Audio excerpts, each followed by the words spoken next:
Namaste everyone. Welcome to the Cārvāka podcast. It's your host Kushalmehra.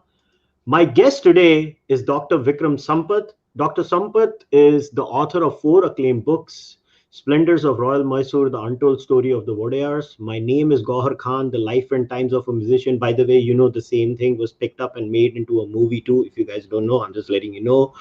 And The Voice of Veena S. Balachandar, a biography. His latest book is the first volume of a two-volume biography, Savarkar, Echoes from a Forgotten Past. By the way, today's podcast is going to focus on the first volume, which is one of the best books I've ever read, in my opinion.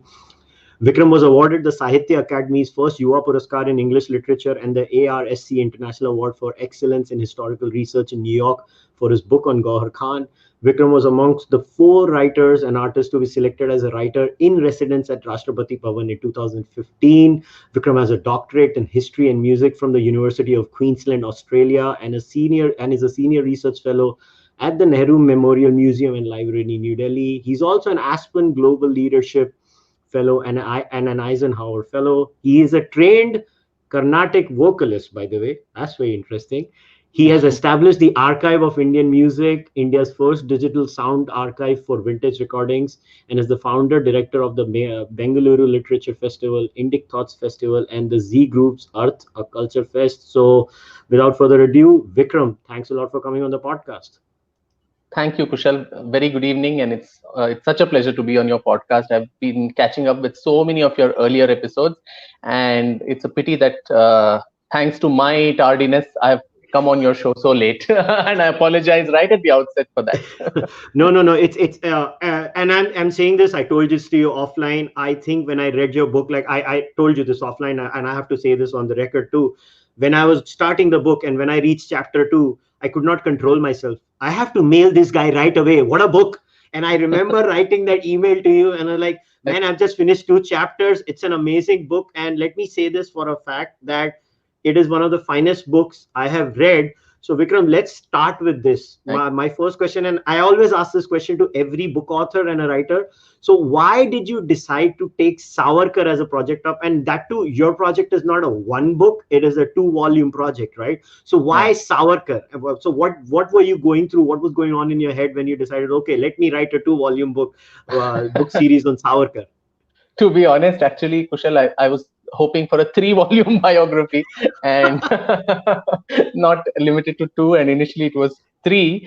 Then, of course, my publishers, Penguin Random House India, they came down very heavily on it, saying, it's not one of Amish's trilogy or Ashwin Sanghi's mystery thrillers or something that it's going to run for a course for 3 volumes. So, but then the problem was a problem of plenty, because there was so much of material that I had gathered from the archives, from not only within India but across the world. And this was, I think, a story that was just dying to be told.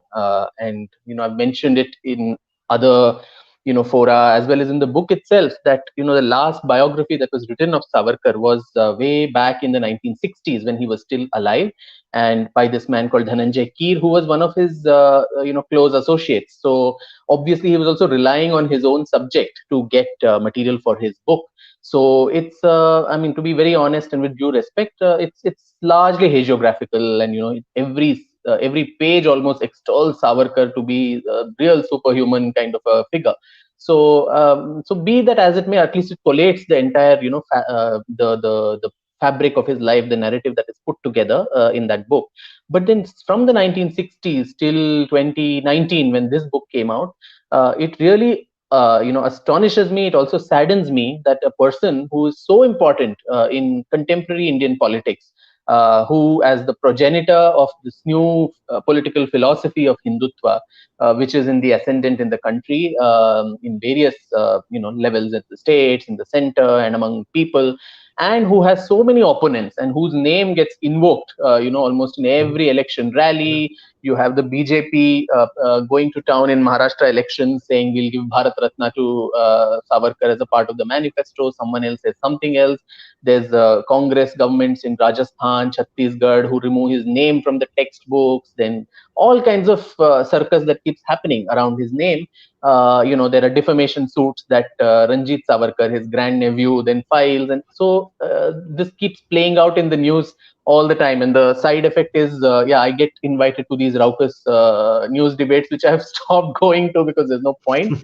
But despite here being a very, very polarizing figure, and I say that only because he polarizes opinions so much, either to those who love him to the extreme or who hate him to the extreme. It really surprises me that the intellectual output that has gone into understanding him, his life, his philosophy, his thoughts, is almost next to zilch.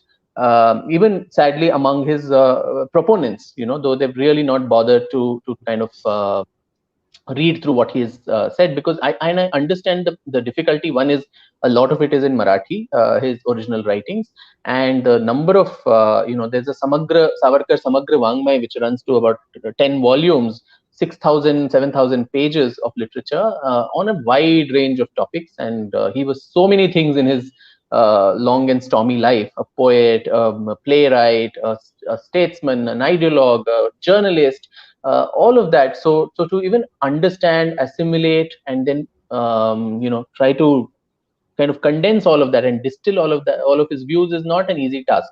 And so maybe True. many people did not take up the task of even those who were supporting him, because it takes a lot of effort to do that.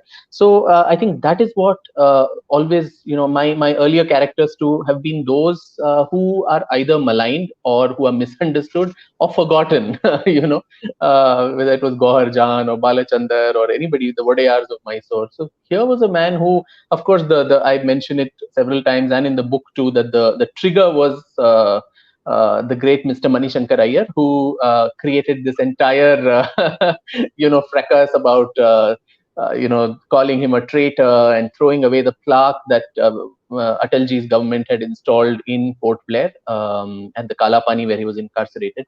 And ever since, you've seen the accusations and all of that goes around him. So I really wanted to understand. I think that's a historian's burden somewhere, to also ensure that that the documents that are already there in the public realm, that are staring at us in your face and almost dying to be told, as I said, they need to be brought out to the public. And then it's up to the readers who are discerning enough to make up their mind whether they, after reading all of that, after going through all of that, you continue to hate the man or disagree in parts, agree in parts, totally eulogize him. That is completely each individual's path that they can take themselves. But before even hating a person, please read about him or her. So I think that becomes important, and that was my driving force to get on this project. So that's fantastic. So that takes me to my next question, and I think it's very important. So you used very critical words here, a historian's burden, right? So I want to ask you this. So it may not necessarily be this book, but this could be a more generic question also, because this is a tricky one, right? When you're talking and writing about personalities from the past. So Vikram, how does one make sure that we control for the biases, right? So look, Vikram, we all are human beings, or we tend to have one biases, some kind of bias when we are looking at the material. And especially in a country like India, you just mentioned, right, how the Dhananjay Kears was a hagiography. I mean, we have a very binary way of looking at our freedom fighters, right, in India, not just Savarkar for that matter, even if it is Gandhi or Nehru or whatever, right? Whatever historical figure we have in our country, we tend to have a very binary way of looking at it. So how did you make sure to, cut through that narrow lane and develop the nuanced lens when we are looking at our freedom fighters and the figures from our past? Yeah, that's a very pertinent question, and I think it's very important to, and it's true of a biographer in any case, because in the course of any biography, you're so much in awe of your subject that I always keep saying that it's almost like falling in love, because you're so fond of the subject, and that's why you put your time, your effort, your money, and everything into the whole process. And it's very easy to slip down the path of becoming like a spokesperson or a lawyer for the person, and particularly for a personality like Savarkar. And I don't know if that's the image that has gotten built over the last 1 year. But then I think Savarkar deserves better. He doesn't need me as a lawyer for him. But then the issue is to put facts. If you've seen, you've read the book, obviously, and I'm sure the viewers too have some of them would have, the bibliography, the end notes, all of that run to about 150 pages in themselves, which kind of clearly shows that this is putting into public realm documents of all varieties through authorized sources.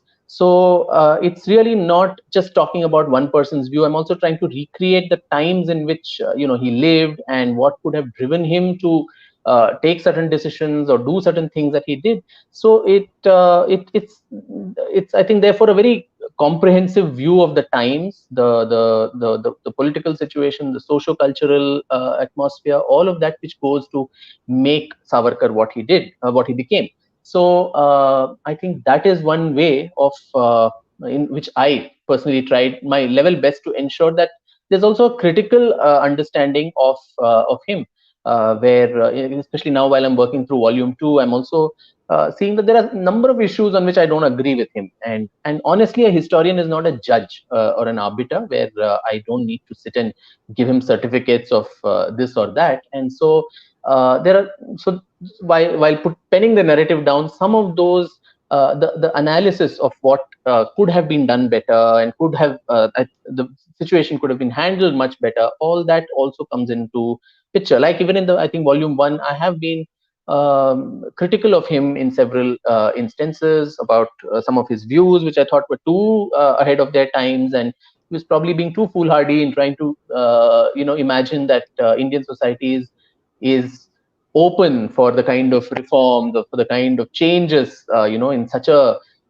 cataclysmic manner that everything is shaken by its foundations. So I think that is important, where you don't become a spokesperson, a kind of a defendant for everything, but where things have to be defended, or where things have to be put in perspective rather than being defensive. For instance, all those mercy petitions and all those other contentious issues, I think there the biographer's duty is to put all those facts into perspective.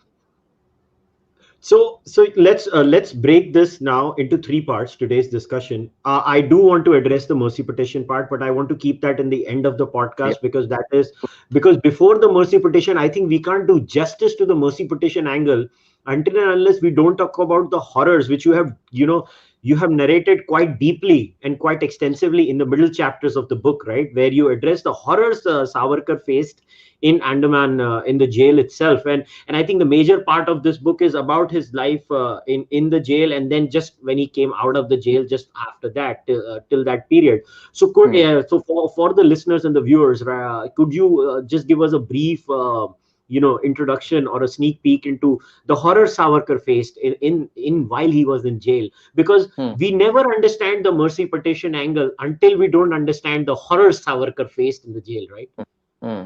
True. Maybe before that, it might also be opportune to just give like a way for those who might not know much about him as yet. So a little pen picture of his biography till the time he lands in jail. He was so Savarkar was born. Vinayak Damodar Savarkar was born in a Chitpavan Brahmin family in Bhagur village in Nashik on 28th of May 1883, and the middle of three brothers, Ganesh, Damodar, Vinayak, and then of course Narayan Rao, and they had a sister Maina as well. Very early in life, he loses his mother to cholera, and sooner his father also to the dreaded plague, the epidemic that was raging in different parts of India and particularly Maharashtra. And quite incidentally, the Epidemic Diseases Act, which has now been clamped on India for COVID, was something that was enacted then by the British in 1897 to combat plague. And the repressive measures, the plague measures that the British, adopted, gave rise to a sense of nationalism and a revolutionary stream, the radical stream of nationalism in several parts of India, particularly Maharashtra and Bengal. And in Maharashtra, the whole championing of this was done by the Chafekar brothers, who killed the plague commissioner of Pune, and that led to a lot of tumult in different parts of Maharashtra because they were executed. And young Savarkar, who was just about 12, 13 then, was so deeply moved and touched by this episode that he sits in front of the family deity, the Ashtabhuja Bhavani, and takes a pledge that till my last breath, I will keep fighting and killing the enemy. Never said I will die myself, but I will keep killing my enemy. And he follows up this vow also by actually forming India's first ever organized secret society of young people, which was initially called the Rashtra Bhakta Samuha. Later it becomes the Mitra Mela and then transforms itself into the Abhinav Bharat. And in a very short span of time, the Abhinav Bharat spreads its tentacles across different cities and towns of Maharashtra, and also starts making linkages with other provinces of India, again, particularly Bengal and later Punjab. And this again is a travesty in our history textbooks, where the revolutionary stream has been shown almost as individual acts of foolhardy kind of bravery, and there was no strategy, there was no coordination. But here were these group of people who, in a time and age when there was no social media or WhatsApp groups to communicate, they were actually communicating across provinces. And the whole idea that they all formed was based on, at least Savarkar's idea of the secret society was based not on Marx or the revolutionary ideas of Karl Marx, but on the Italian revolutionaries, Mazzini and Garibaldi and others, who formed the Young Italy. So the principle was was the same, where can we in some way instigate a rebellion in the army, the British Indian Army, which had a majority of Indians serving there. So quite like what happened in the 1857 uprising, which really had scared the British of their wits. So can we instigate that sort of a rebellion in the army? And once that is effected, then the empire would come crashing down. So that was the fundamental principle on which these secret societies operated. Then he goes to Pune. Then at the Ferguson College, he does his graduation, and even there, the first ever student bonfire in India of foreign clothes was conducted by Savarkar. There's still a place in Pune where that to commemorate, where the bonfire was held, with Tilak and Paranjpe of the Card newspaper and Savarkar and others. So though the usual image we have is that of Mahatma Gandhi in the Swadeshi boycott, but here was somebody else who did it much before him, and also got rusticated from the college for doing this. But this didn't deter him. He goes on to get a very prestigious scholarship from London, from this amazing philanthropist for revolutionaries called Shyamji Krishna Verma, who's giving scholarships to young people to come over to Europe and carry on the liberation movement for India sitting in Europe. And that was important because in India, the sedition laws were so strong and so oppressive that you couldn't do anything against the government, whereas while in Europe, they could do all this. So that's why many other people, including Madam Bhikaji Kama and Sardar Singh Rana and others, were there in Europe doing this entire movement for India. And in the India House that Shyamji Krishna Verma had set up, with Savarkar as the leader, that almost becomes like a hotbed of sedition and revolutionary movement, where on the one hand, he's also providing an intellectual corpus to the freedom movement, to the revolutionary movement, particularly by translating Mazzini's biography into Marathi, and then doing a seminal work called, which he called the First War of Indian Independence, using British records in the archives, doing research for 2 long years, and then putting this whole thing together in the form of a book. And for the first time calling it that, and not the Sepoy Mutiny as it was disparagingly called by the British, to kind of deprecate its importance. And then this book then becomes also like a Bible, an inspiration for revolutionaries several decades after the book was published in 1909, to Bhagat Singh, to Sukhdev, Rajguru, and later to Netaji Subhash Chandra Bose and Rash Bihari Bose. So he does all that. Then bomb manuals are procured from other places, because the Indians could not own arms. So arms had to be smuggled from Europe. So Browning pistols and bombs, and how to make bombs themselves. And copies of these bomb manuals go to different parts of India, again, smuggled across from London to brought back here. They go to Bengal, where the entire Anushilan Samiti that is there of Aurobindo Ghosh and Barin Ghosh, Khudiram Bose, all of them, the same copy is found there, and that leads to the Alipoor bomb case. And then a copy is also found in Nashik, where this young man, Anant Lakshman Kanhere, kills the Nashik district magistrate. So in the entire investigation that the British do, they then trace back that where the common literature that's been found in all these places traces back to this puny little man sitting far away in London, trying to appear like a law student, but someone who was certainly more dangerous. On the one, they've of course tried his elder brother Ganesh Damodar and packed him off to Kalapani 2 years before they did that to Savarkar. And then the needle of suspicion goes back there. And there too, in fact, in London, there's a political assassination. And incidentally, yesterday, 17th of August, was the martyrdom day of Madan Lal Dhingra, one of Savarkar's associates who kills Curzon Wiley there in London. So there are suddenly, simultaneous explosions happening in Bengal, in Maharashtra, in their very, doorstep in London, and that alarms the British. And so they are determined that this man, whom they then categorize as a D category or a dangerous criminal, he's then at any cost extradited to India, because there was no clear-cut evidence of him sending those pistols or bombs. So he would have got away if the trial had happened in Europe. Whereas in India, as I said, the sedition laws being what they were sure that he could be packed off from mainland India for the longest time. So in a very, very unfair manner, the Fugitive and Offenders Act is put on him, whereas he was actually a bona fide student who had gone there on scholarship. So and then we know the entire story of how when the ship docks at Marseille in France, he jumps ship and then swims ashore. And that itself becomes a case like what we are facing with Kulbhushan Jadhav between India and Pakistan. Then this is the case that happens between Britain and France as to who has the legal claim over Savarkar. And so Britain somehow arm twists France so badly because they wanted possession of this man. And France loses the case, and Savarkar is tried. He's not even given an appeal, a jury, or anything. And it's a fixed match. And so he's given one of the harshest punishments that probably any freedom fighter got, other than execution, of course, which was 2 transportations for life, amounting to 50 long years at the dreaded Indian Bastille, Kalapani, in cellular jail. So that clearly showed, and I mean, in the book too, I've mentioned how people like Churchill and others have written that at any cost we want this man back in India, and he's too dangerous for comfort to be let alone like that, because it's going to inspire a lot more revolutionaries to get onto the violent path. So that was Savarkar's journey from childhood till the time he actually reaches Port Blair. So now let us get into Port Blair, because until unless we don't tell the listeners the torture he faced, and when I was reading that, the narration of the torture, it shook me to my core. I mean, how inhuman can the British be?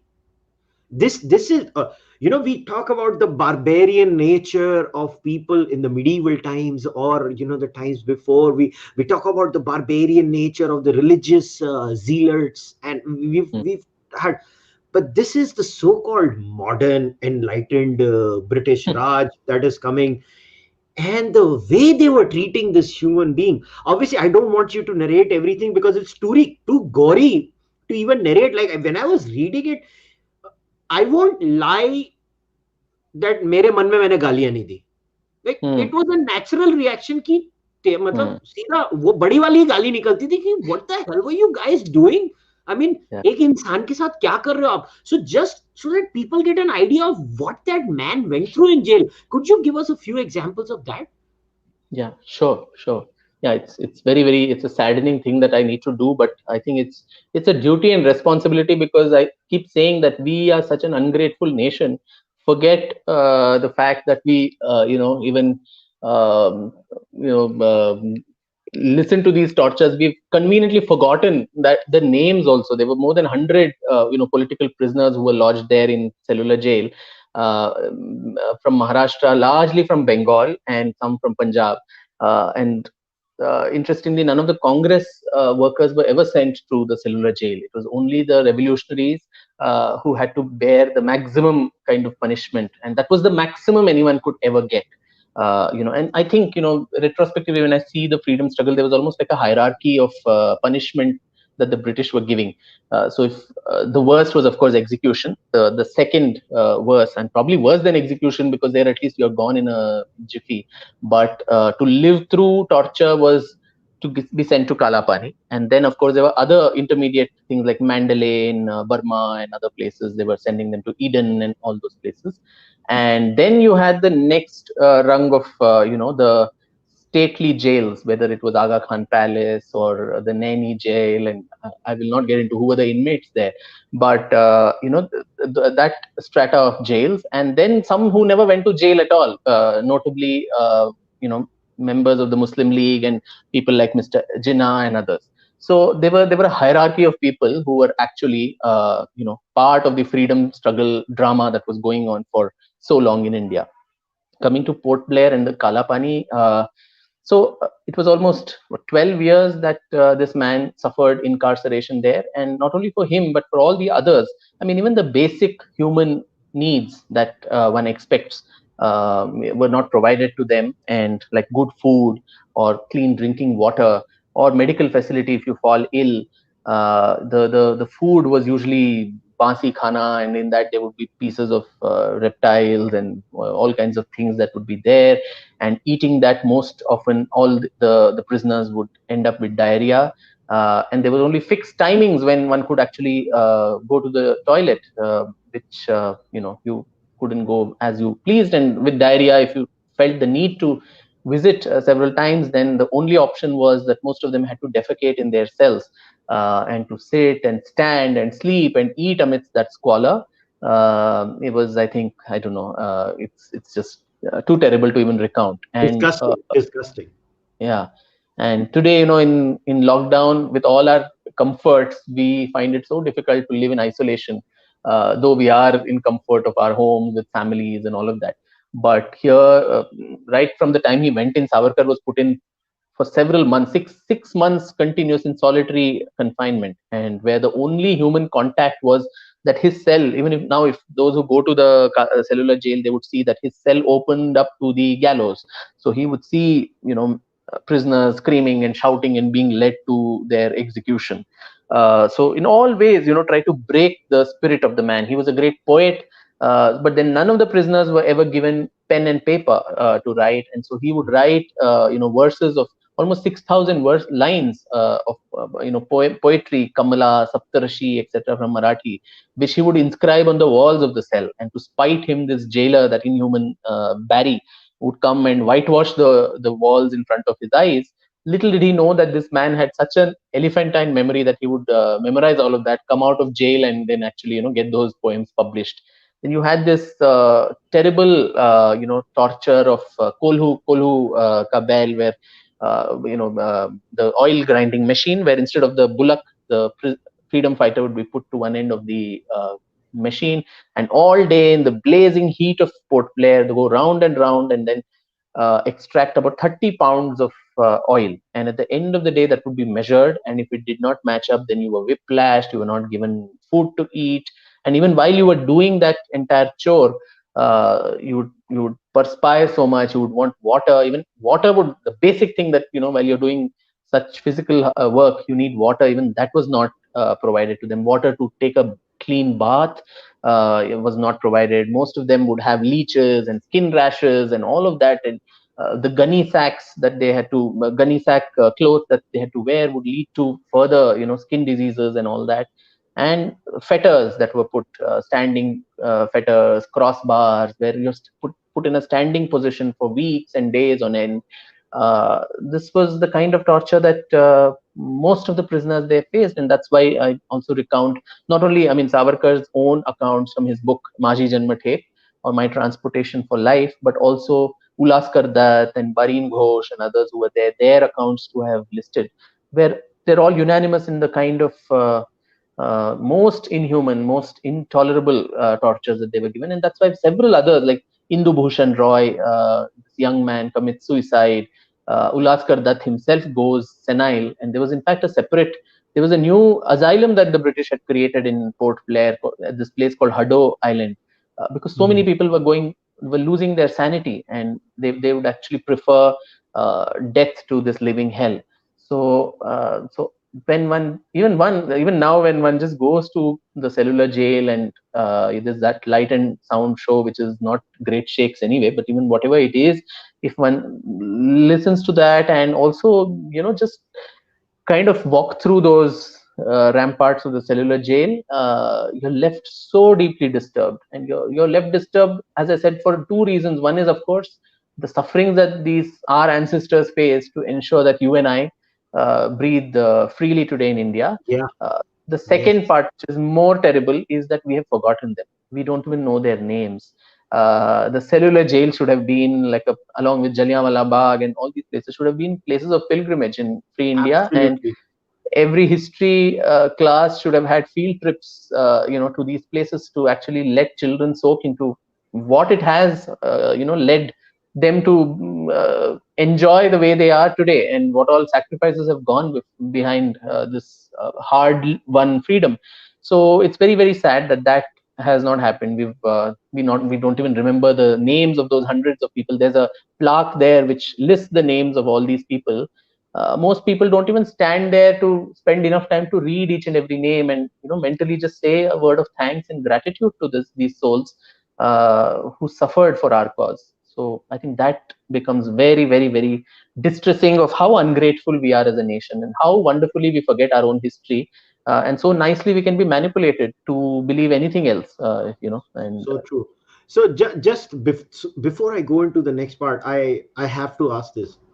So when you were going through this research paper and you were traveling extensively and doing your rounds and looking around, reading these things, I have to ask this because I think it's my duty to ask you. How did you feel when you yourself were reading all of this?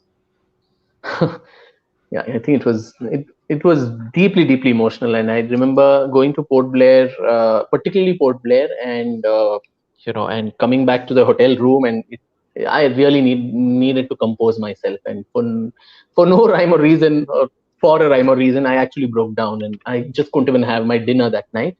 And it was almost haunting me, those voices from those cells, and those unheard screams and screeches of so many people who have undergone whatever they did there. uh, and also, yeah, in London, so to see all these papers, to see the way I spent a lot of time in London, and also in France, in Germany, etc., to get material around the revolutionary movement. And there too, it was like, this is all there in the public space and public realm, and why on earth has this not been brought out to the people of this country? And Kushal, I think we are in August, and we're just 2 days after our Independence Day, and it's such a travesty with truth that as a nation we still don't know what brought us our freedom. Yeah. And we don't see the need to investigate into that as well. Now, immediately after freedom as well, people themselves were alarmed. The main protagonists too, including Dr. Ambedkar, in that famous interview of his to the BBC, I think in 1955. He mentions we were all, those of us who were in various capacities in the freedom movement, we were alarmed as to why the British suddenly decided to give us freedom, because right from 1939, since the outbreak of the war, the negotiations were always on whether we'll go for a dominion status, whether it will be a what sort of an arrangement between India and Britain, the overall British Commonwealth, all kinds of things that were being discussed, a new constitution following up on the 1935 Government of India Act.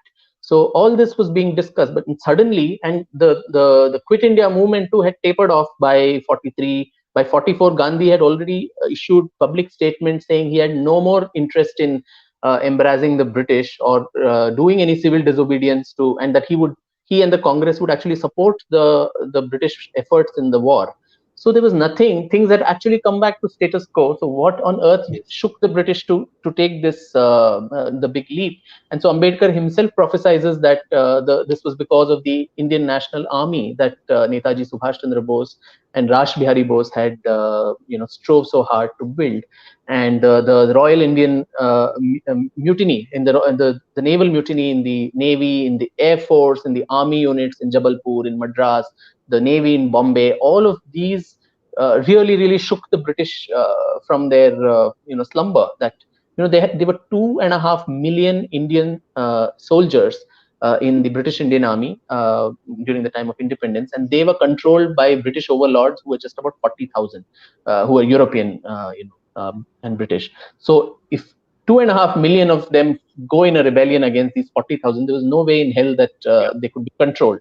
And this was a repeat of 1857, which the British were always petrified of and always wanted to safeguard against. In fact, including the formation of the Congress itself was on that premise as to how to create this safety wall so that 1857 doesn't repeat itself when A.O. Hume and others founded the Congress. So, and there's another interesting anecdote of Clement Attlee, the British Prime Minister, when he comes to India, I think in 1956, and he's in Calcutta. He's staying with the governor, the Chief Justice of the Calcutta High Court, who's also the acting governor of Bengal, Mr. Chakraborty, Justice Chakraborty. And then Chakraborty asks him as to, Mr. Attlee, you were the one who signed this whole transfer of power, and why was it that you did this? And Attlee actually says that it was Netaji Subhash Chandra Bose and the Indian Army, Indian National Army, which is what made them so petrified. And Mountbatten was given this explicit order that from the wreckage, just salvage as much as you can and get back to Britain. And then Chakraborty also continues to probe and asks Attlee, saying, what was the impact of the non-violent movement and of Quit India movement and of Gandhi? And in Chakraborty's own words, Attlee, like makes a sarcastic smile, and with this thing he says, minimal. So, so it is. I'm just stating on the facts on record. Whether or not you or I agree with that, that's another issue. But then the larger point is, 73 years have passed. We'll soon be celebrating 75. We still don't even think as a nation to know that why did the British give up their most prized colony in the whole world, which was India? And we've never felt the need as a nation to investigate that or go into the core of it. How many people in India or children or the textbooks or so on talk about the Naval Mutiny, and it's still called a mutiny, whereas 1857, thanks to Savarkar, was at least the nomenclature was changed. But what happened with the INA is still called a mutiny. And today, 18th August, again a momentous day where we are made to believe that this was the day Subhash Chandra Bose was killed in a air explosion, which again has not been solved. So we've just left all these mysteries of our past, of our freedom struggle. Let's not even go way back into ancient history and medieval history. Just these few years leading up to freedom, and the people who actually contributed to get us what we are today. We've not bothered to do any kind of R&D on that, and that is very, very, very distressing. It speaks a lot about us as a nation and as a civilization. That's so true. So I just want to. I think the perfect segue now would be to address the biggest, what they say, elephant in the room, the petitions, because now that we have explained what the man went through and what were the circumstances, because obviously you have left the copies of the petition word for word in the appendices of the book itself, if I remember correctly. Either it was the first or the second one. I don't remember which appendix it was, but so let's now talk about it. I don't want to take names of personalities who have gone about talking about, but you should talk about the petition Savarkar wrote. I mean, some famous Bollywood personalities also keep talking about it on Twitter all the time, as if that's the only stick they have to beat Savarkar with. So what is it about the petitions? Because I want to address the social issues after this, because a lot of live viewers have also asked similar questions on the social issues. So let us now address and let's do a sort of a deep dive into the petitions. What's the fuss about the petitions? I know. I don't know. I've addressed this so many times, online, offline, but still this keeps haunting, because some people just don't want light to be the best disinfectant at all. And you can keep on saying a lie several times, and then that becomes truth.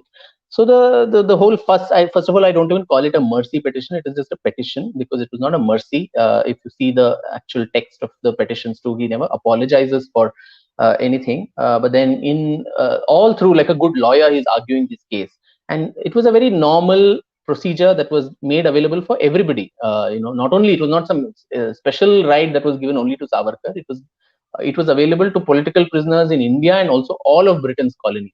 That political prisoners, like today too, right? I mean, even a Kassab or a Yaqub Memon can, till the time they are executed, there is a presidential pardon, option that all of them have. They can keep on going to the last till the time they are executed. So that sort of petitioning itself was a legal remedy that was available to everybody. It was not an exclusive gift that was given to Savarkar. That is point one. The second was, he was arguing, he was a student of law. He knew what were the boundaries of law, what were the loopholes of it, and how that could be used to free himself as well as the other prisoners who were lodged in Kalapani. And so he was constantly asking them, can you, clarify what our position is according to the law? Are we a common prisoner? Because along with them, other people, the most hardened criminals from India, mass murderers and rapists and dacoits and these kind of people, the thugs and others, they would be sent to Kalapani. So, but even for them, 6 months was the maximum time they would be given these kind of horrendous punishments. After that, if they actually showed any good behavior or improvement, they were let off in the colonies in Port Blair. They could bring their families there, settle down in the settlements, do farming, do all kinds of things like that in Port Blair. Whereas for the political prisoners, there was no end in sight. How long are you going to keep doing the Koluka Bell punishment for years and years without any end in sight? So his constant thing was, if we are a common prisoner, even those common prisoners, as per the jail manual, have some kind of concessions that will be given to them. Are we eligible for that? If so, when, how, what are the terms? If not, if I'm a political prisoner, according to the Charter of Indian Jails in the Indian mainland and not in Port Blair, there also remission is given. There are certain concessions we get. Like, these people could not read and write, whereas political prisoner had to get a newspaper, had to get pen, paper. They could meet their families, they could write letters on and off, they could write to newspapers. All this they could do, which people like Gandhi, Nehru, and others were doing constantly. So, whereas here these were not allowed. So can you clarify this? We cannot be disadvantaged on both sides of the spectrum, as a political prisoner too and as a common convict too. So first, clarify my position. That was the second part. The third aspect was, shortly after going to Port Blair, Savarkar and his brother, they start some hideous campaign of starting bomb manufacture in Port Blair as well. And that comes out, and the British are quite alarmed, and they send someone from the Home Department, Sir Reginald Cradock, who comes all the way to Port Blair, and he interviews all these main, leaders of the active group within the prisoners. And he interviews Savarkar, and in his official record, Cradock writes that I interviewed this man, and he seems to show no remorse or repentance for what he has done earlier. And so, but then he continues to argue his case as to give me my due when it comes to, whatever remission and concessions are due to me in the law. Why should I not get it? And his constant, plea was, there's nothing achieved by rotting in a jail like that. If you're being executed, many people say, oh, but Bhagat Singh got executed. Now, the prisoner is not going to choose the punishment that is meted to him. So, if Savarkar were to be given the punishment of execution, would he still have filed a petition? God alone knows, because that's just conjecture. But in the normal process, 50 years sitting there and doing Kolu punishment all day, it's such a waste of your life and your youth, and which you can put to better use in the service of the country, which he was telling all the other prisoners as well. So Cradock himself, the British account talks about him being unrepentant. Now, in his petition, 1917, which people conveniently don't quote, he says that among several other things, one thing that he says, if my release constitutes an obstacle to the release of all the other prisoners, then you can omit my name and release the rest of them, and that would give me as much pleasure as my own release would give. So clearly that again shows that he was not securing only his release, but the release of all the political prisoners in the jail, being like a spokesperson for all of them. They used to call him Bada Babu, the Vilayati Bada Babu, who's come from London, who understands English, who knows the nuances of the law and all that. So that was one. Then if you also see the writings of contemporaries, his fellow prisoners, most importantly Sachindranath Sanyal, who was also lodged in the jail. And in his autobiography, Mera Bandi Jeevan, Sanyal says that Savarkar used to advise all of us to write these petitions. And I wrote a petition, hoo-bahu, the same as he did. But I was released, but the Savarkar brothers were not released for the same petition. And he also gives the reason as to why that was done, that the British feared these people so much that they thought their release would ensure that the revolutionary zeal that had fizzled out in the Bombay presidency, that would catch steam again if they got back to Bombay. And so that's why they wanted to keep him there, is what Sanyal himself says. Uh, and lastly, and more interestingly, in 1920, when Narayan Rao, the younger brother, goes to Mahatma Gandhi and says, both my brothers have been suffering for almost a decade now in Kalapani, and now is the time the reforms have been ushered in, the Montagu-Chelmsford reforms, and constitutional process has been kick-started. So can you please intervene? And you have the good offices of the government, and so can you intervene with the British and secure their release? So Gandhi himself advises Narayan Rao that ask your brothers to file a petition, and then he himself goes on to file a petition on their behalf, saying free the Savarkar brothers. They've been brave, courageous people, but they've strayed away into violence. Now they want to come back into the constitutional process and join maybe the Congress in its efforts and so on. So Gandhi himself files a petition. So petitioning itself was such a bad word, or such an act of cowardice, then Gandhi himself was doing that on their behalf. So I think all these different facts, when one places together, and also, as you said, when one goes through the text and substance of the petitions itself, which I have put in the appendix, things become clearer. And of course, there is such a lot of subterfuge where your most obedient servant or something is taken out, and that is highlighted in a 140 character tweet, which says, see, he's calling himself his servant and all of that. Now, that was the template. I mean, that's the way of addressing the government official, your respected sir, and your most obedient servant, I mean, that way most of Gandhi's letters also start and end that way. That doesn't make Gandhi a stooge of the British.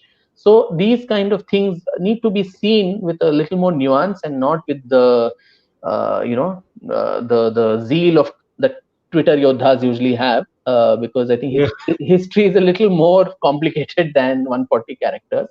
And so this petitioning business later on also continued. I mean, even people like Ram Prasad Bismil and Ashfaqullah and others, they had petitions filed by for them when they were convicted in the Kakori case, by people like Madan Mohan Malviya, several others who filed petitions for them. So it was a very, very normal thing that was done all the time. And as I said, it continues to be done for hardened criminals even today. Terrorists and Naxals and criminals who can file petitions, presidential pardon that can be got. But the moot point is, did the British believe these petitions? If they believed, they would have let him off long back. There was no need for him to keep petitioning repeatedly. The very fact that till the very end, the British had no trust in him, and even after he's released from prison in 1924, he's given a conditional release that you can spend you have to be restricted to the district of Ratnagiri, and to go anywhere outside that you have to take British permission, and he is not allowed to participate in active politics for 5 years. Now that thing, the time limit is then extended from 5 years to 13 years. From 1924 it goes on till 1937. It's only in 1937 when elections happen, and the Bombay state has a government that N.B. Khare, who's the elected prime minister, he puts up a case saying you have to get this restrictions on Savarkar off the table, and that's how the British finally concede. So if somebody has been on your side, he's your stooge, why would you keep that person under house arrest for so long? Why would you not co-opt them into and reward them for being a stooge? So there's also this whole talk that he was getting 60 rupees pension from the British and all these type of things, which again is very, very superfluous, because it was not only he was being given this special pension of 60 rupees. It was all the people, several revolutionaries in Bengal and other places who had got released from prison were given the sustenance amount initially, and there was a reason, because Savarkar, though he was like a law graduate and he was he'd done his graduation from Pune, all his degrees were stripped off him. And when he was convicted, his entire property, ancestral property, his houses, including utensils of the house, were all confiscated by the government and auctioned off. So when he was released back, he had to start life on a blank slate. His family, wife, children. I mean, how do you eke out a living? You can't. He asks, can I at least take up to practice, legal practice, because I am a qualified barrister. So that permission is also not given. So how is a person supposed to make a livelihood? And so most of the other revolutionaries also face this problem. So this pension that was given, it was like an allowance, saying till the time you set your life in order, the British will give you some sustenance amount to carry on with life. So, and of course, in his case, he started writing extensively in several newspapers as a journalist that he was. He started his own daily called Shraddhanand, which was in memory of Swami Shraddhanand of the Arya Samaj, who was assassinated by a Muslim fanatic in 1926. So he was writing for several other newspapers, Kirloskar, Kesari, Maratha, and others in Maharashtra. And then, the need to depend on an allowance was not there. But just come to think of it, when you have no degree, when you have no job, and you have wife and kids and old parents and siblings and all of them to take care, it becomes difficult for anybody to eke out a living. And that was the reason why this was done. So this whole idea, I think it's highly irresponsible and highly disrespectful of calling somebody who along with his entire family suffered so much for this cause. We seldom talk. Many people told me after reading the book that Savarkar, of course, we get an idea, but also equally important is the role played by the women in his household, his sister-in-law, Yeshu Vahini, his wife Yamuna Bai, and these men. So they went away to jail. But what would happen to the poor women who were left behind? And the society was ostracizing them, almost treating them as outcasts because they were condemned as the wives of criminals.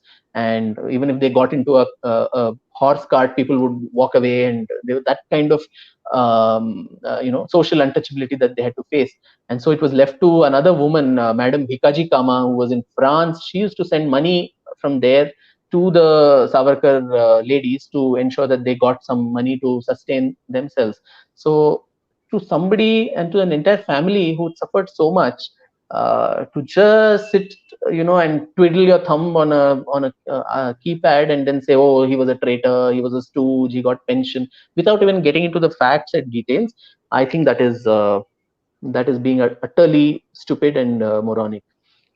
Couldn't agree more. And just to set the record straight, I think Vikram has already said it. So this addressing the British, where Savarkar used to say, "I beg to remain, sir, your most obedient servant, S.D. Savarkar," because a friend of mine was reading this live, and he was like, "To Gandhi ka bhi padh de yaar." So I'm just doing him a favor, and I'm actually saying what you have said in the book. So Gandhi used to use words like, "I have the honor to remain your Excellency's obedient servant," or "Your Royal Highness's faithful servant." It's just the way you used to write there, man. And you're so right. I mean, come on. You're clutching onto straws when you're saying, "Oh, he wrote this." I mean, come on, Gandhi wrote this. Everybody wrote this. It's just ridiculous. Yeah. I And so totally agree. most often in the tweet there is this part that is it's cropped up the photograph and then highlighted just this, and the arrow put on that says, see, he used to call himself most obedient servant, so what was he, and this and that. So I think you can be intellectually disingenuous, that is completely your choice, but the facts and truth is unfortunately or fortunately otherwise.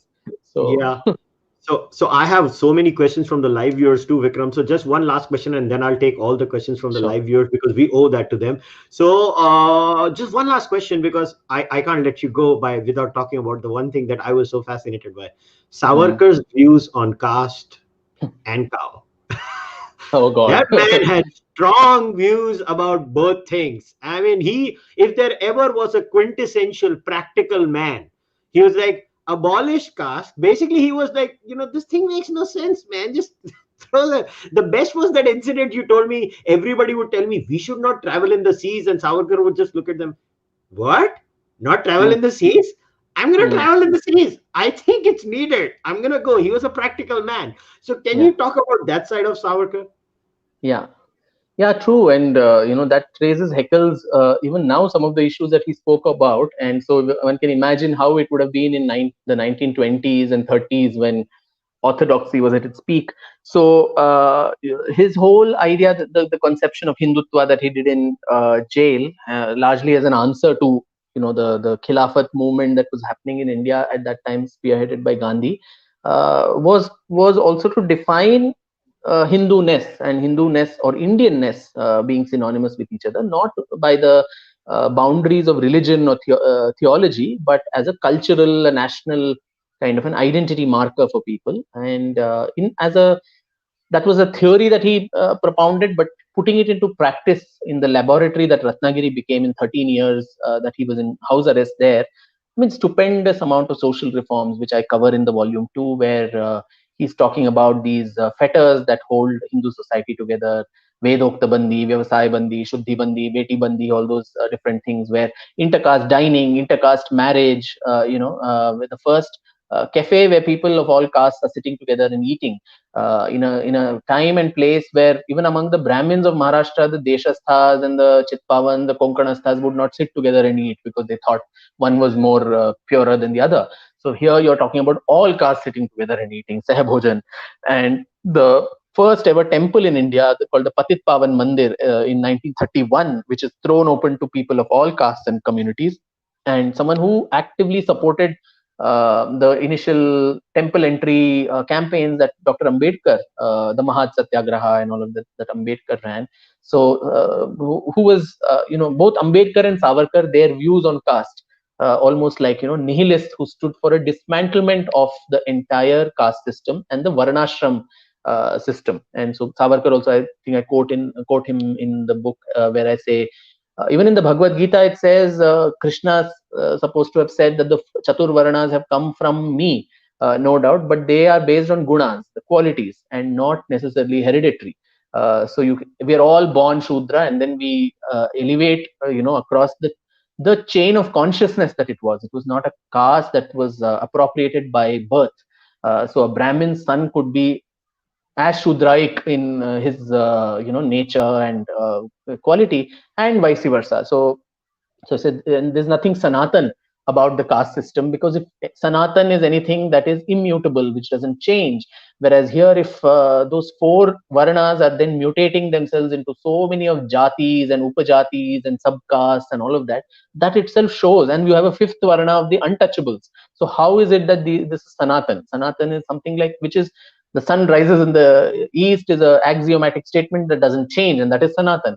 So whereas if the caste system can mutate itself into so many subunits, that itself shows that it is not immutable. So that was his argument. And of course, his whole this thing on the cow, which was the bovine is not divine, and he was like, I don't consider the cow worthy of worship. We already have 33 crore Devi Devtas, and so there's no need to add this poor animal also into it. And more importantly, I think he was saying even Krishna was called Gopala. Someone who's a protector of the cow, not a worshipper of the cow. So he says, we become the animal, we become the god we worship. So if you keep worshipping a very docile creature, timid creature like the cow, as lovely and affectionate as she is, then you also, as a nation, as a civilization, become that. And he would always say that Hindutva's icon, the god, needs to be Narsimha, who's always ready to leap on the enemy and tear the intestines off.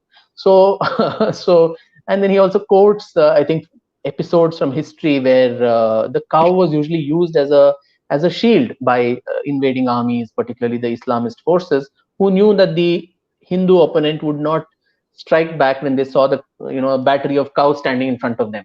So he said, what use was it to actually lose your country, your honor, to protect the life of some animal? And when it comes to the life, the honor of a human being and an animal, I think the human being certainly takes precedence.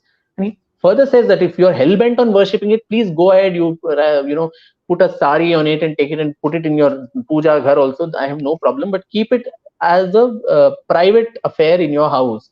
Don't bring it into public domain, and don't let it determine public policies and your national strategy, so to say. You can instead, you being both the rationalist as well as the utilitarian philosopher that he was, says the cow is a very useful animal. So like what the Americans have done, use modern animal husbandry tools and techniques to ensure you have better production of milk. You use the cow in a very humane way in agriculture. Do all that. You protect the cow, which is what Krishna used to always talk about when he even lifts the Govardhan Parvat and so on. So the environmentalist in Krishna that he was, so do something like that rather than worship her to such a blind extent that you put everything and everyone, including fellow humans, and their lives in jeopardy. So I would certainly think, if he were alive and he would see these lynchings that happen, I don't think he would have supported them at all. And of course, he would have also, the same person also said that while I don't condone this sort of behavior, I also would like to condemn the deliberate attempt to slaughter cows, which is done by certain communities just to spite the Hindu sentiment and faith.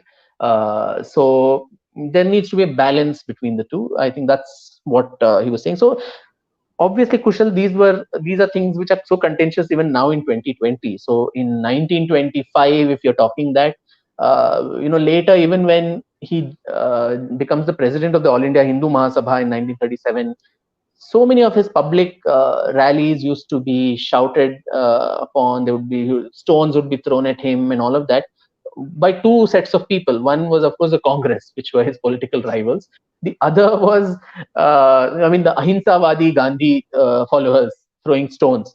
That was the juicy irony of it. And then the other group would be the Orthodox associations who would say this guy is really, exceeding his brief, and Chitpavan Brahmin himself sitting and doing this. So because most of the rallies would also be followed by Sahbhojan, where people would he would lead by example. So including the Ganeshotsavs, we have Ganeshotsav coming now.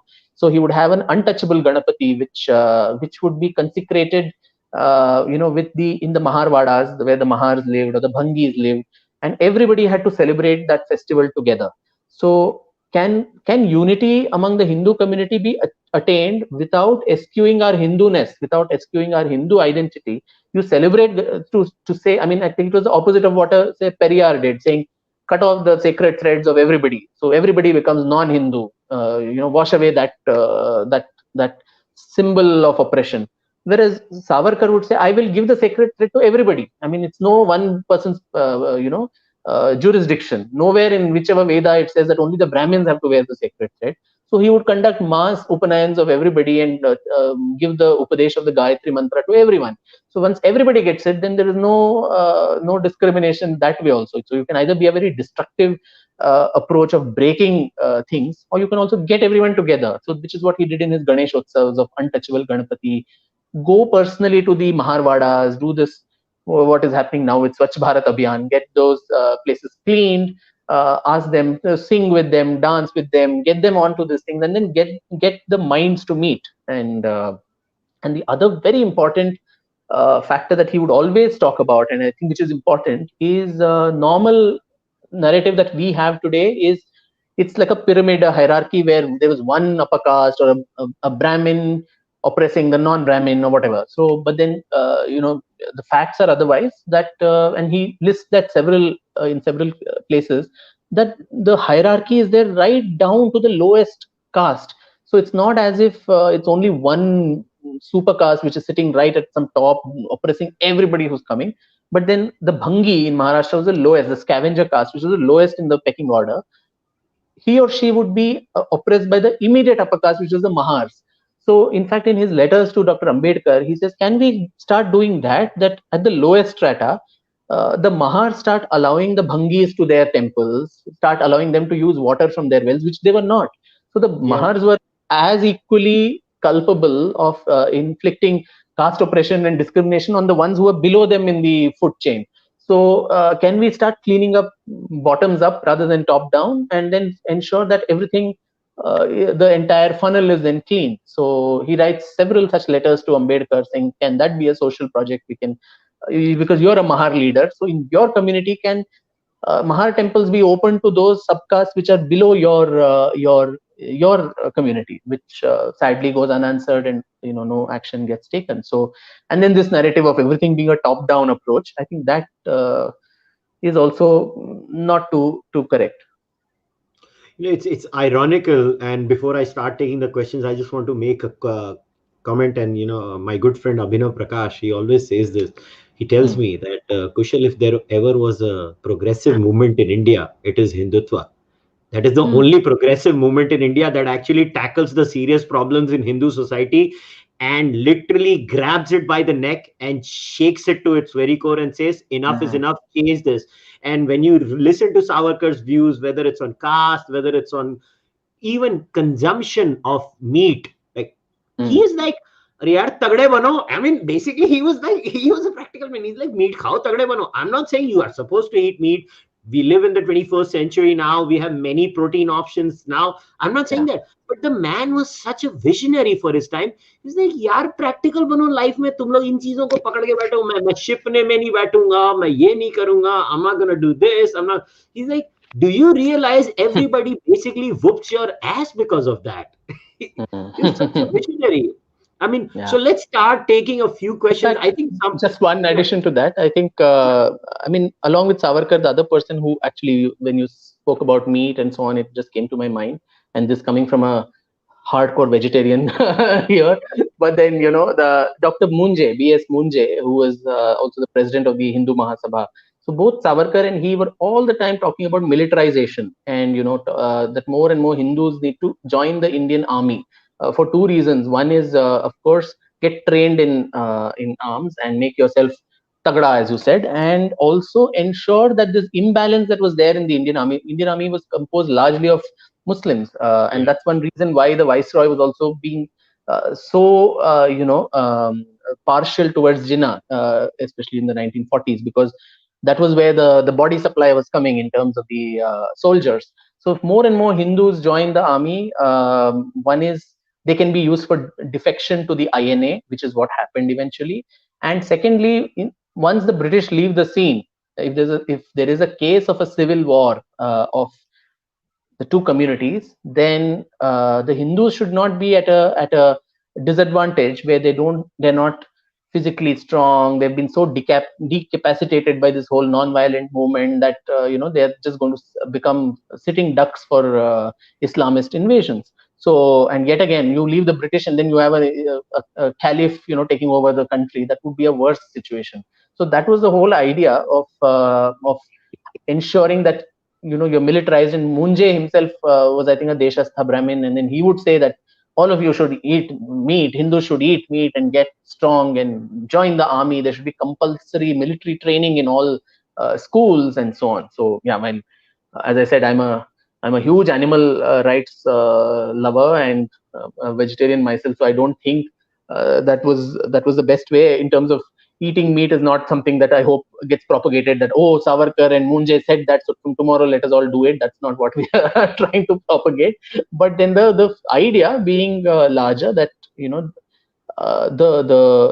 way the emasculation of the Hindu society that had happened due to so many decades of the non-violence and all of that they were fed to. So this was like an answer to that. And tying back to my earlier comment, if we join the dots and see what then led to our freedom, we actually know the whole picture then becomes clearer.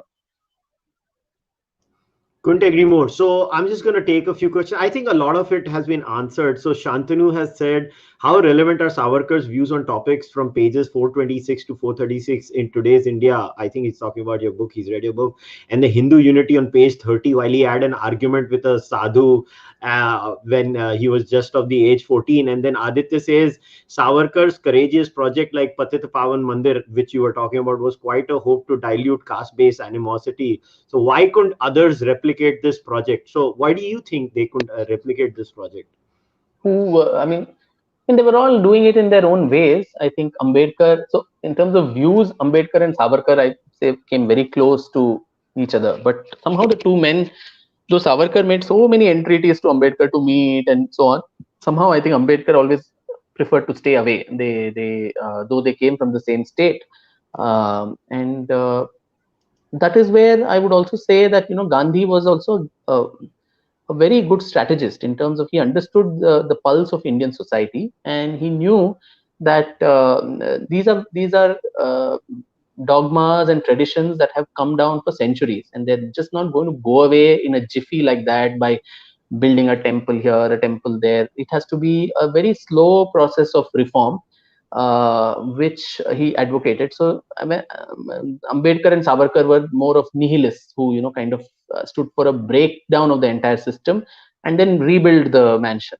whereas Gandhi was looking at piecemeal reforms first to make that. So first, can we tackle the untouchability, the Harijan issue, then look at something. And Gandhi himself supporting the Varna system and saying that he considers that as the bedrock of Hinduism and all of that.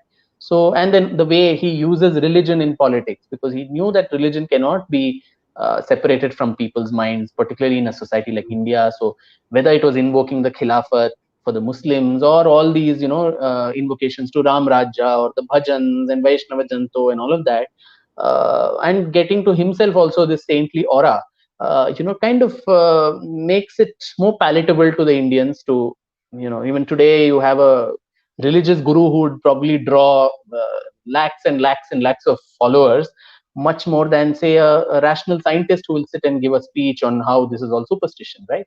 So that's the short answer to it. So your views may be perfect and rational and scientific, but a lot of emotion and all of this social drama needs to play, which I don't think that way this man was worldly wise at all. True, true, true. So Siddharth has a few interesting questions for you. Siddharth says first he wants to know what did Savarkar think about the socialist inclinations and Axis support in the revolutionary movement, and what were his views about Periyar and the Dravidian movement? The first one I didn't get. Socialist. What The was that? So socialist inclinations of the and the Axis support in the revolutionary movement. So in there terms were of a lot the of their uh, inclinations towards socialism, and their kind of I think their sense of their sympathies to the revolutionary movement. hmm. So in terms of economic policy, also, I mean, Savarkar's economic policies are postulated in his speeches when he becomes the president of the Hindu Mahasabha. He talks about rapid industrialization, a kind of capitalistic kind of a society, which is at the same time nationalized. So everything the nation controls, the national industry, a national exchequer. So everything is flows in and out of that concept of the nation being supreme. The importance that is given. So even individuals are subsumed to the larger importance of the nation. So, and looks for talks again and again about urbanization, where industries and modern science, the machine age, that is the only way for India and her society to achieve progress. That was his views. So it would be, I think, a mix of socialism and capitalism, a mixed economy, which anyway eventually India adopted. But in terms of the Axis powers, I guess the reference is to Hitler and Mussolini and all these people.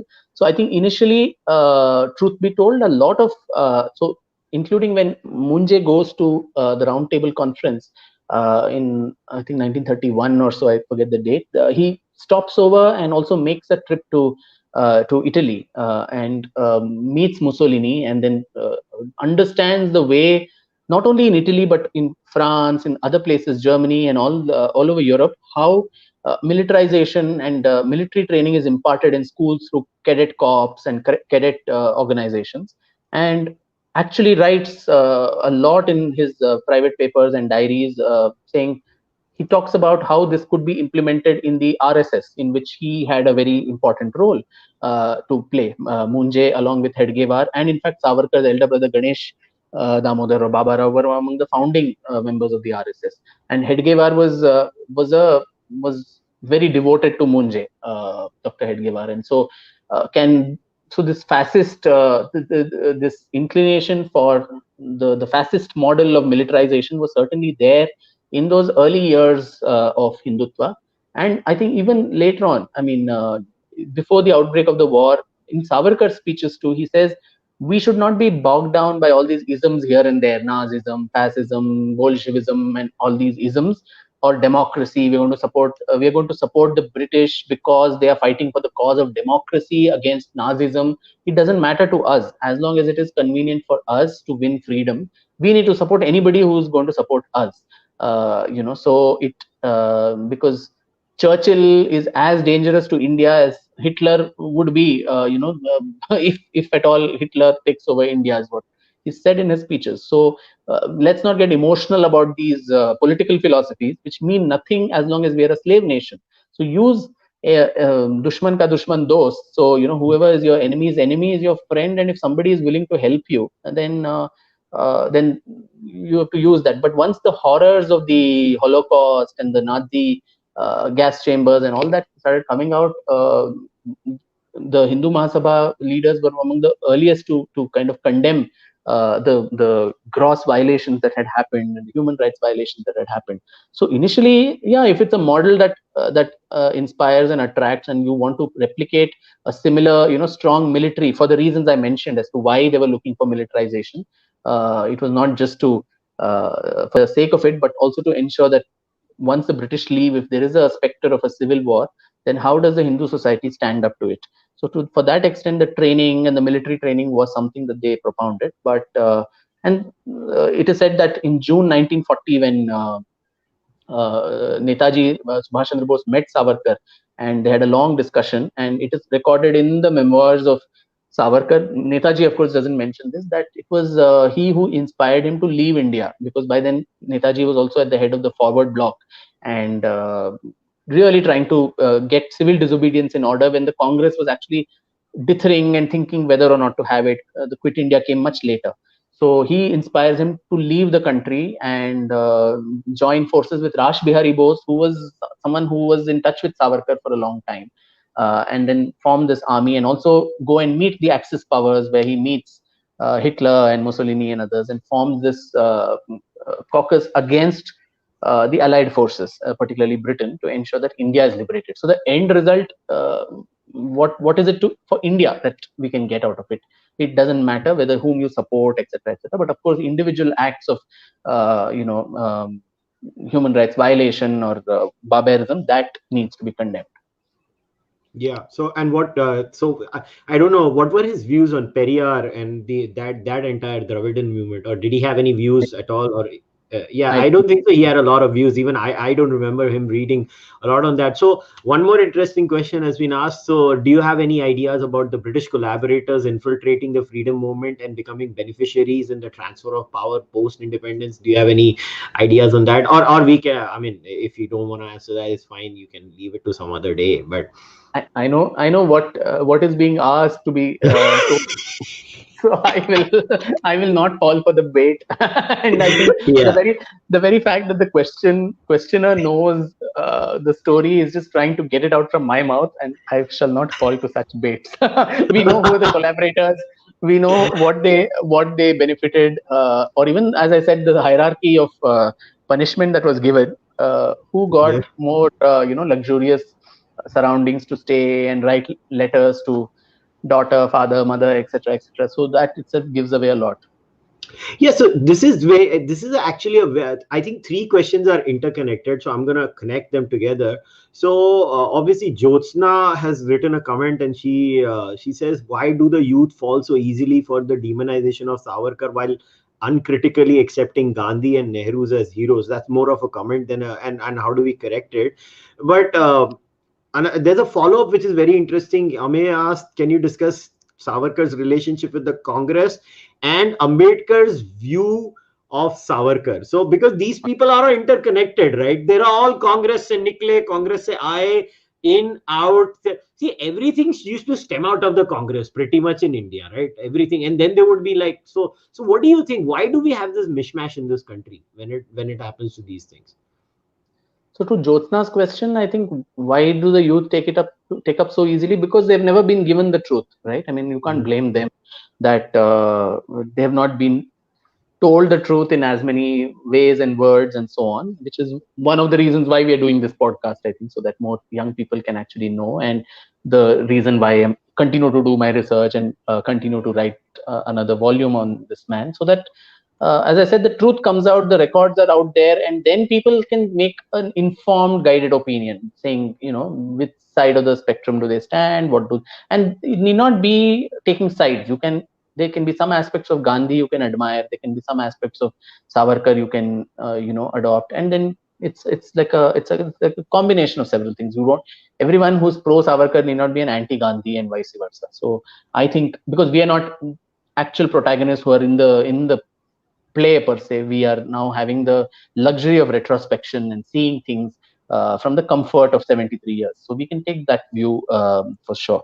Now the other one, I mean, the whole his views on the Congress and Ambedkar's views on him, that will be another podcast in itself. But in brief, to mention, yeah, you're absolutely right. So the Congress was this umbrella organization which invited every shade of opinion, and till the time, actually, to be honest, till the time Gandhi's hold on it became more and more pronounced. So even till the 1920s, till the time Tilak and others were there, everyone, including Hindu Mahasabha leaders, so there were dual, triple memberships. You could be a member of the Muslim League and also of the Congress. You could be a member of the Hindu Mahasabha and also of the Congress. This was like a national organization that was talking about political, social, cultural issues related to India and her people. That's what the Congress was.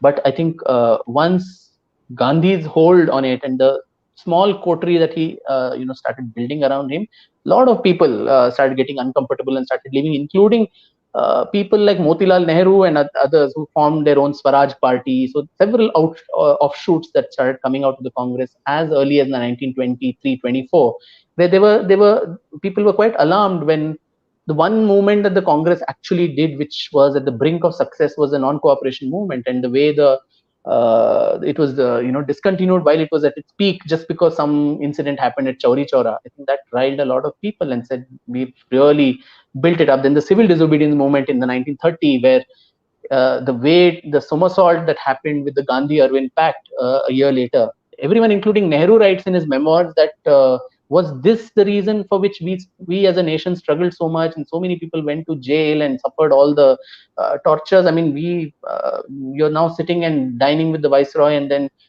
having a pact with him. So many disgruntled elements kept coming out, and it is, I think, to Savarkar's credit that the Hindu Mahasabha till then was just like a very, in a body of flux. It was not. It was more of a religious, cultural, social kind of organization. Again, very, very wishy-washy when it came to social issues, including casteism and untouchability and all that, because it was dominated by the upper caste Hindus.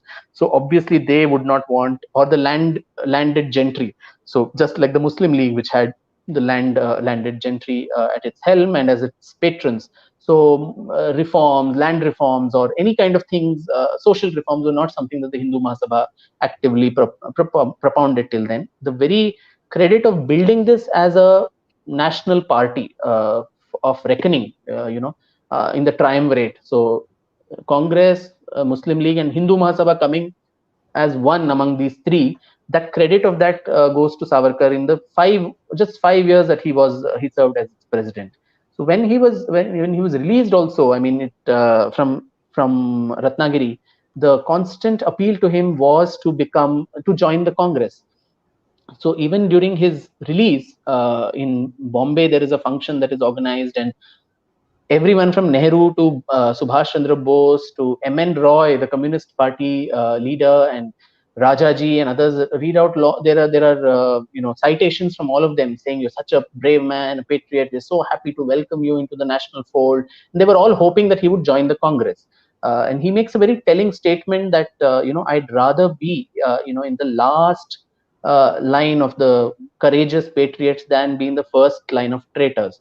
And and he says the Congress, through its appeasement policy, has literally betrayed the nation, and so I would not like to be a party to this treachery, and so I have not joined the Congress. And he makes several disparaging remarks about the Congress in several public speeches, and that's why wherever he goes, he is shown black flags and ink is thrown at him, stones are thrown at him. All that continues when he was the president of the Hindu Mahasabha. So positing himself and the Hindu Mahasabha as a very important political force, and also constantly this whole thing that he was talking to the British Viceroy. It was obvious because the British Viceroy never till then, it was only the Congress and the League that he was talking to, Linlithgow.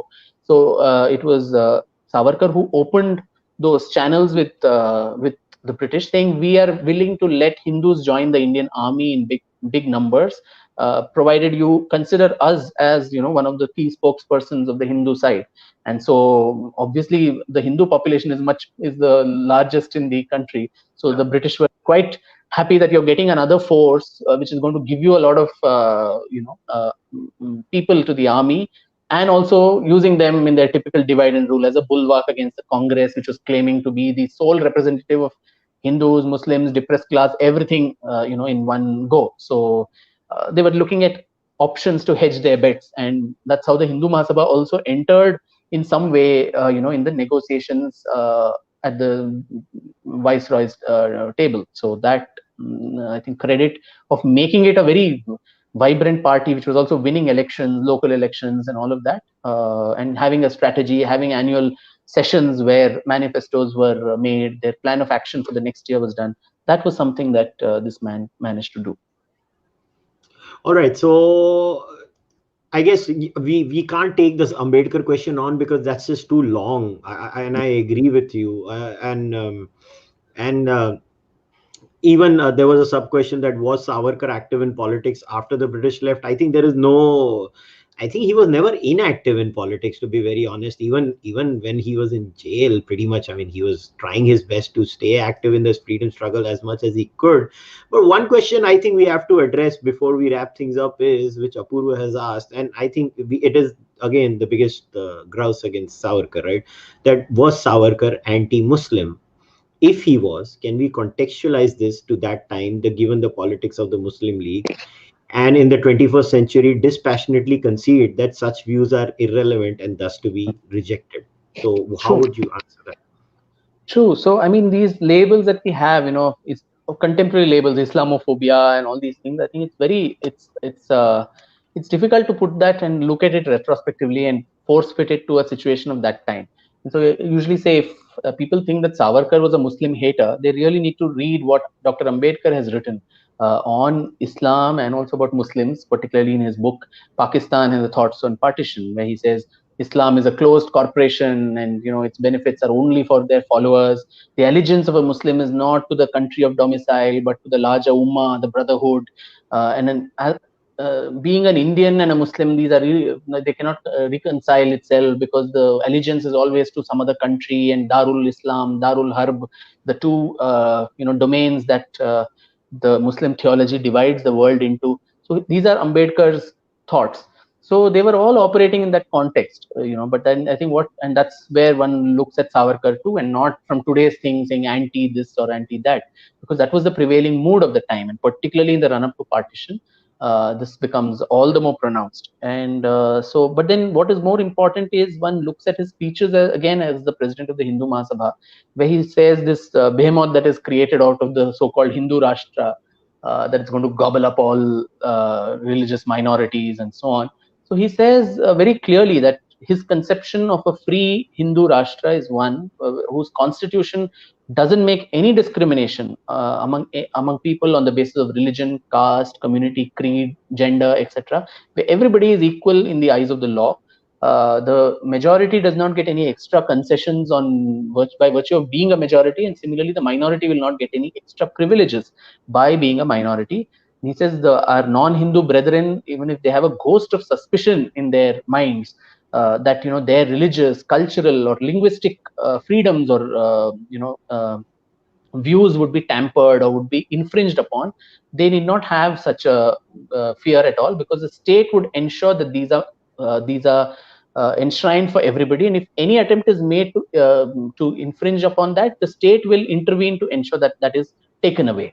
So everybody being equal, and then it talks repeatedly about the welding together of a political entity on basis of equality for the Hindus, Muslims, Christians, Anglo-Indians, all communities of the country into one political unit, which is Hindustan. So that being the case, this whole idea of equality, secularism, where there'll be no appeasement. And he also says, the government can go ahead and actually give grants to say madrasas or church-run institutions, or subsidize something here and there. But then the amount that goes to a community should also be a percentage of the tax that that community pays to the national exchequer.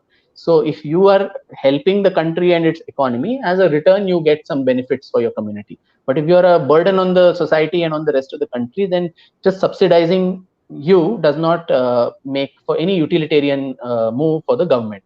So a very, very, unemotional, very logical, rational kind of a thing, where, and time again, the whole thing that is hurled upon him that, he and Jinnah were the same, and he propounded two nation theory, which is totally false, because the two nation theory was done way back by Sir Syed Ahmad Khan, and then how even poets like Muhammad Iqbal eulogized the concept of Pakistan and so on. And he says Jinnah and I are completely different people, because Jinnah asks for separatism, a separate state, whereas I'm asking for equal concessions to all, equal privileges to all. Nobody gets anything special, including the Hindus. And so it's not at all correct to equate the two of us as being two sides of the same spectrum. He says, of course, there are two nations within India, and he says that because he says as long as there is a section of the Muslim community in particular which looks at this world, like Ambedkar said, this Darul Islam, Darul Harab, and owes their allegiance to the larger Ummah or the brotherhood, universal brotherhood, and not to India. As long as that is there, there are going to be two nations within India. Yes. And once that goes, then it can be welded together into more harmonious existence. And there, maybe to some extent, to mollify the earlier questioner, Ambedkar does not appreciate Savarkar's views on this, where he says it's illogical and it's quite queer uh, to take a position like this, where he says on the one hand he says there are two nations, on the other hand he wants both the nations to stay together. How is that going to be possible? So Ambedkar actually becomes quite a proponent, saying let them take what they want and leave, because these two communities have a civilizational battle. It's not British divide and rule or anything. It's just been a long history of turf and struggle, and nothing has been done to heal those wounds. So they can't coexist together. So let them take their piece of flesh and leave, and so that the rest of the people can lead a peaceful life, is what Ambedkar also proposes. And he calls Savarkar and the Hindu Mahasabha till the end, even when the Congress was doing double dealings with the British and with the Muslim League on actually giving Pakistan away on a platter. The Mahasabha and Savarkar were strongly opposed to the creation of Pakistan and to any vivisection of the motherland. So, which actually Ambedkar actually opposes Savarkar in that, saying, if there are two nations, a major nation and a minor nation inside, there are only two ways that history has taught us that you can control that. One is the major nation subjugates the other one culturally, politically, in all sorts of ways. Whereas here, Savarkar is allowing them to have all of that. They can continue their own, they can have their flag, they can have their culture, they can have their language. Whereas that will be like a ticking time bomb, which is sitting within the major nation of an insurrection or a civil war. The other option that a major nation can have is to cut off part of it and give it to the minor nation, saying you now secede and become an independent entity of your own and leave us in peace.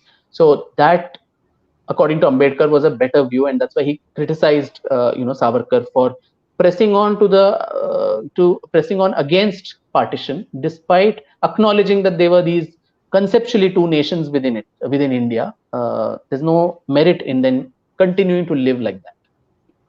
All right, just one last question before I let you go, Vikram. So, when is the second book of the biography coming? I know this is something I get asked so often, almost on a daily basis. There's at least one question, and I'm so grateful for that. The love, for also the fact that people are waiting to hear his story. And honestly, I would have wanted it to come out by the end of this year, but thanks to COVID and the lockdown, as you would empathize, Kushal, the work like this would entail a lot of travel, a lot of research, and to visits both within and outside India to libraries and archives and so on. Now, with everything in a shutdown mode, I've not been able to complete a lot of my research work, particularly even outside of India, and in those crucial years leading up to partition and independence and all of that. So rather than do a slipshod job of bringing something out quickly, but it being short on facts or on documents and so on, I thought a little extra time which I can plead from the readers and ensure that hopefully by the middle of next year is when we hope to bring this out. June, July 2021 is what Penguin, my publishers, and I have reworked the timelines. But yeah, in the interim, there's actually the Hindi translation of the book is being undertaken right now. So I think that should come out earlier. Also, Marathi and Telugu and other languages too. I think Penguin has been working on, and there's an audio book as well on Audibles, which those who don't want to read a 600-page book want to hear it. I think they can go and check that out also. So in the run up to the volume 2, I hope all these other things can can get going. And once again, I'm really apologetic about the fact that it's taken so long to get the other volume out, but Corona was really not in my hands. Yeah, yeah. That's just uncontrollable. So guys, it's time to wrap things up. Before we wrap things up, I just wanted to make a few last comments that I say this again, I insist, if you've not bought this book, buy it. Buy it, read it, make everybody in your house read it. If you've bought it, read it, I would say buy it again and gift it to someone. Gift it to a friend, gift it to a family member. I have done it. Let me tell you, I have bought this book and gifted it to people, and I've literally tortured them कि ये पढ़ भाई, जिंदगी में और कुछ नहीं पढ़ रहा है, ये तो पढ़ ले, कम से कम तेरी आंखें खुलेंगी.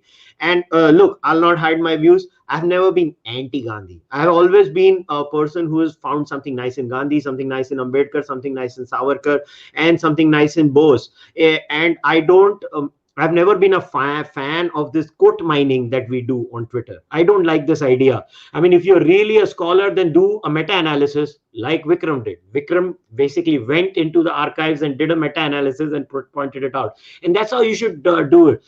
Unfortunately, in the age of internet and Twitter, आपने एक quote पकड़ लिया, आपने उसको ये बोल दिया. That's not fair. These people had their own contributions, and yes, history will judge them in their own unique way. Like when I did my podcast with Tripur Daman Singh, if you guys remember, when it came to free speech, nobody gave a damn about free speech in India other than Shama Prasad Mukherjee. Even Rajaji and Ambedkar deeply disappoint us when it comes to the subject of free speech. So are we going to judge them in a particular way? So when it comes to personalities, we have to be more nuanced in that. And Vikram, I am so grateful that you have taken up this project, because I don't know how to say this, हमारे देश में कोई seriously कोई चीज करता ही नहीं है. Scholarship is so tarnished with their own bloody biases. And honestly, I'm someone, just tell me who the man was. I don't care whether he's likable by me or dislikable by me. But everything is tainted. So seriously, from the bottom of my heart, and on behalf of each and every listener and viewer of this podcast, I want to thank you for taking this project up for Savarkar, and all power to you. Thank you, Kushal. That really means a lot. Thank you so much. And I think what you said was very pertinent, while not resorting to tweets and so on, which I mean, it has its own importance too, I think. And I remember I made a tweet in response to the famous Twitter handle True Indology, and I told him or her or that please don't waste your time on Twitter and get things published, book published, because you have such a fund of knowledge. A lot of people came down on me like a ton of bricks, saying it's not a waste of time, it is giving us things in a nutshell, which is also, I think, has its merit. Maybe I should stand corrected, because there are facts that can go out through different mediums, but then tweets now are also fleet, so it just goes away in very ephemerally, whereas a book will last for long, and lots of other things can come out of a documented version like a book.